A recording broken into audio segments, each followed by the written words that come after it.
The Israelites had been brought out of slavery in Egypt by Moses as they wandered for 40 years in the wilderness, eventually making their way to the Promised Land.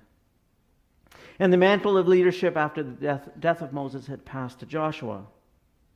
And they entered the Promised Land, the land promised to Abraham, and conquered it, driving out the idolatrous Canaanites before them. And Joshua, fulfilling his call to lead the people of Israel, died, leaving Israel without an earthly leader. But his legacy was not without spot or stain.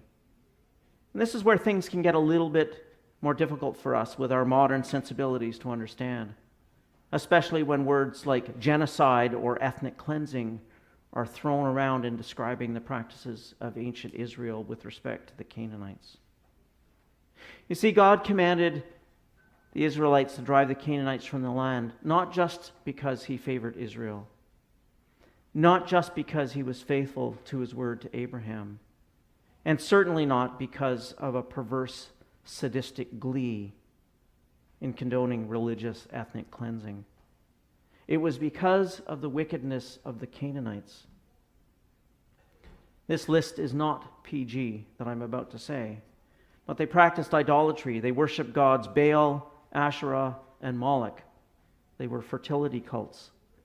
They offered their children as burnt sacrifices to Moloch.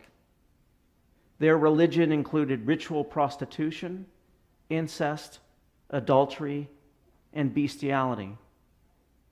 They practiced divination, necromancy, trying to talk to the dead, and sorcery.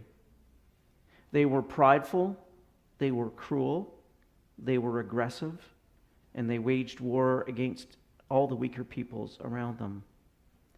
All these things are abominations to God.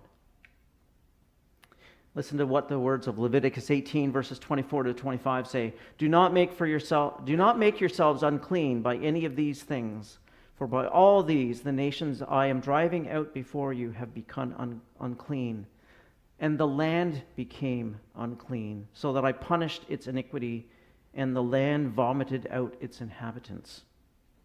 Even the land was defiled by their practices.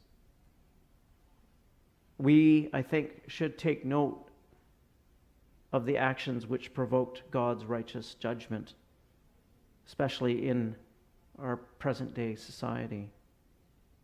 God hasn't changed, but we certainly have.